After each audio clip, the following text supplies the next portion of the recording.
Boa noite a todos, sejam muito bem-vindos, sejam muito bem-vindas a mais um estudo do Evangelho segundo o Espiritismo.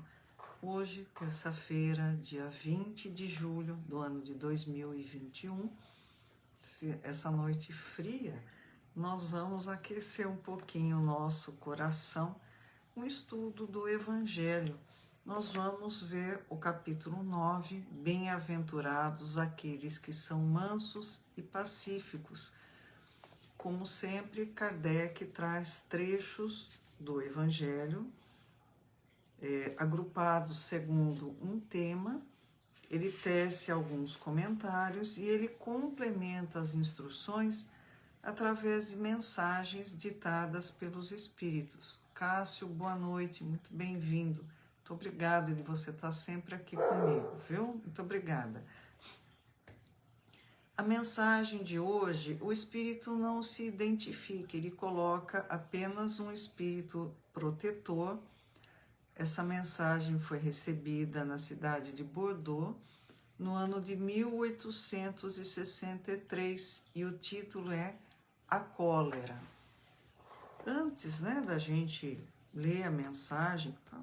Assim, surpreendentemente muito bem colocada, vamos entender o que é cólera.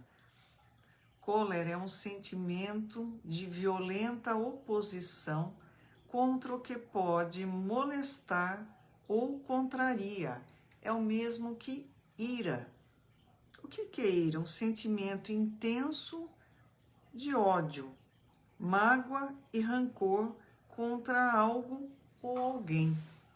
Então, é uma raiva violenta, né? Um outro significado da palavra cólera ajuda bem a gente entender. Temperamento feroz dos animais. Então, em determinadas situações, nós estamos mais próximos dos animais, da irracionalidade dos animais, do que a gente possa pensar. Miriam, boa noite, bem-vinda, um abraço para você e para o Celso.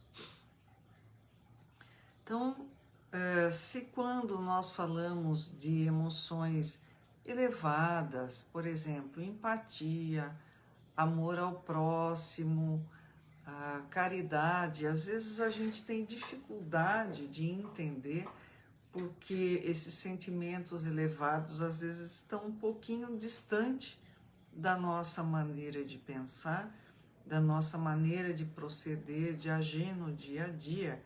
Quando a gente fala de sentimentos negativos, é muito fácil a gente fazer um link e entender por quê. Todos nós já tivemos essa experiência, de ter uma raiva violenta. Acredito eu que algumas pessoas privilegiadas não passaram por essa experiência, mas eu não sou uma dessas pessoas privilegiadas. Às vezes eu me deixo levar por esses sentimentos ruins e esse texto nos ensina qual é a fonte disso tudo, qual é a origem desse sentimento de raiva que a gente perde a cabeça. Jaci, boa noite, bem-vinda. Levados pelo orgulho, vos julgais mais do que sois, a ponto de não suportardes uma comparação que possa vos rebaixar, e vos considerais tão acima de vossos irmãos, seja como espírito, seja em posição social ou em superioridade pessoal, que o menor paralelo vos irrita e vos fere. E o que acontece então? Ficais encolerizados. Então, assim, delicadamente, esse espírito protetor já dá com a ferradura no peito da gente. Vamos desmembrar, e entender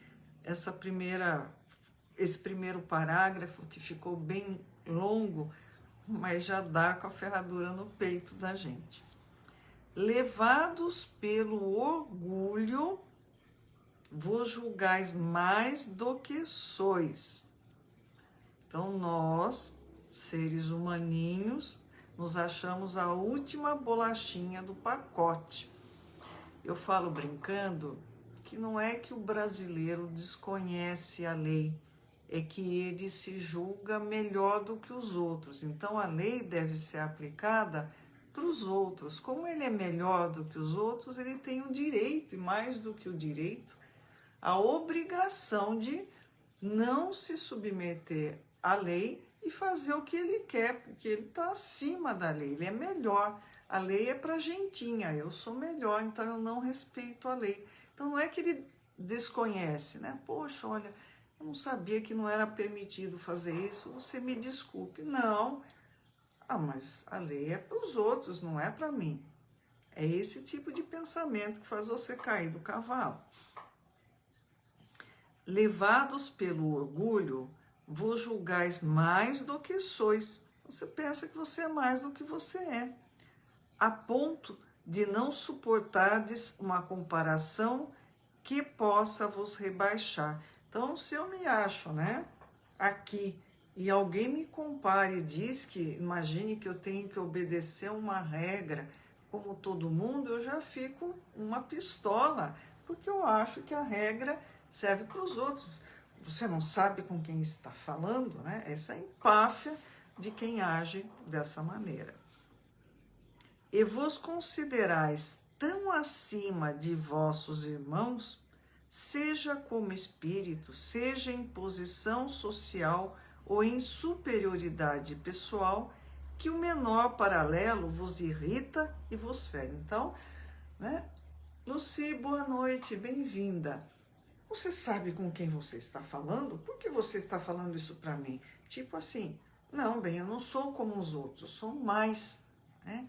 É essa coisa de doido que as pessoas pensam, né? E aí a pessoa fica uma pistola porque alguém ousou duvidar de que ela é melhor em espírito. Não, eu sou uma espírita assim, exemplar, sou melhor do que todo mundo, doida, né? Interna, né? Ah, não, mas eu sou da família fulano, ciclano, tem 20 sobrenomes, né? Educação que é bom, nada, mas já recita os 20 sobrenomes como se isso tornasse ela melhor do que os outros. Aí a pessoa fica doida de raiva. Procurai a origem desses acessos de demência passageira que vos igualam aos brutos e vos fazem perder a razão e o sangue frio. Ele já pá, de novo com a ferradura no peito. Fala assim, vocês estão tendo um acesso de demência passageira e vocês ficam parecendo animais, pior do que animal. Por quê? Vocês perdem a razão, perdem o sangue frio. Procurai o porquê disso e encontrareis quase sempre por base o orgulho ferido. Orgulho, eu acho que eu sou melhor do que os outros, então quando alguém me compara, diz que eu sou igual aos outros, eu não aceito, imagine, eu sou muito melhor do que todo mundo, né? Não é o orgulho ferido por uma opinião contrária que vos faz rejeitar as observações justas, que vos faz repelir com cólera os mais sábios conselhos? Então, às vezes a gente está expondo algum assunto, né? Claro que a gente acha que a gente domina esse assunto como ninguém. Se alguém falar o contrário, nossa senhora, doida a pessoa fica, né? Um amigo meu falou de maneira bem interessante, falou, olha, Liliane, eu cheguei à conclusão que não existe crítica construtiva. Na verdade, ninguém quer receber crítica, as pessoas só querem receber elogios. Então, quando alguém fala alguma coisa contrária à minha opinião, né, por orgulho ferido, eu já rejeito, né? Às vezes alguém está dando um conselho bacana, uma coisa que, mas é contrário ao que eu penso, o que eu faço? Rejeito, tem ataque de raiva, porque a pessoa ousou me contrariar, né? Então as pessoas hoje estão nesse pé de intolerância, não suportam a menor crítica, não suportam ser contrariadas. E todas são especialistas em tudo, desde culinária até física quântica, todo mundo sabe de tudo, é especialista, a opinião dele equivale, e na internet, protegida por esse, não anonimato, mas por esse escudo, se julga no direito de ofender os outros, né? A própria impaciência decorrente das contrariedades frequentemente fúteis prende-se à importância que cada um atribui à sua própria personalidade, diante da qual acreditais que tudo deve se curvar. Então, quando eu fico assim, impaciente, porque eu vivenciei alguma contrariedade, isso é uma prova que eu estou me achando mais importante do que de fato eu sou. Eu acho que o mundo tem que me servir. Puxa vida, Jesus, né, que foi aquele espírito que dirigiu a formação do planeta Terra, encarnou entre nós para nos deixar exemplos de aprendizado. Ele podia dizer, olha gente, eu não encarno não nesse planeta. Ele encarnou, ele não devia nada para ninguém. E ele veio, sofreu, né? E nós achamos que não, ninguém pode dizer, dar o contra na gente, e todos têm que obedecer à nossa vontade. Na sua impaciência, o homem colérico se volta contra tudo, desde a natureza bruta até os objetos, que acaba por destruir por não lhe obedecerem. É aquela criatura que vai, briga, vai, bate a porta, chuta a cadeira, se o cachorro passar na frente, chuta também. Se nesse momento ele pudesse ver-se a sangue frio, teria medo de si próprio ou se acharia ridículo. E é de fato. Quando a gente perde a cabeça, se a gente tivesse bem de boa, a gente ia ver o quanto a gente fica ridículo numa situação dessa, e daria risada, né? Seria cômico se não fosse trágica essa nossa atitude. É ridículo o que a gente faz quando a gente está com raiva. Que julgue por aí a impressão que deve causar nos outros. Ainda que seja por respeito a si mesmo, cumpre-lhe esforçar-se para vencer uma tendência que faz dele objeto de piedade, digno de pena, quando a pessoa age dessa maneira. Se soubesse que a impaciência e a exaltação não resolvem nada, que alteram a sua saúde e até mesmo comprometem sua vida, veria que ele próprio é sua primeira vítima. Então, quando eu tenho esses ataques de raiva, eu sofro, minha pressão sobe, coração dispara, dá um desconforto, estômago dói, dor de cabeça. Quem que eu estou prejudicando? A quem que eu estou prejudicando? A mim mesma. Além de ser ridículo, né? Convenhamos. Além disso, uma outra consideração deveria detê-lo: o pensamento de que torna infelizes todos aqueles que o rodeiam. Se tem coração, não sentirá remorso em fazer sofrer os seres que mais ama? E que desgosto mortal se, no acesso de raiva, cometer um ato do qual tiver de se arrepender por toda a vida. Ele pode cometer um desatino e vai ter a vida inteira para se arrepender da bobagem que ele fez no momento de raiva. Em resumo, o homem que tem um temperamento colérico não deixa de ter certas qualidades no coração, mas pode impedi-lo de praticar muito o bem e pode levá-lo a praticar muito o mal. Isto basta para fazer esforços para dominá-la. O espírita deve ainda levar em conta uma outra razão.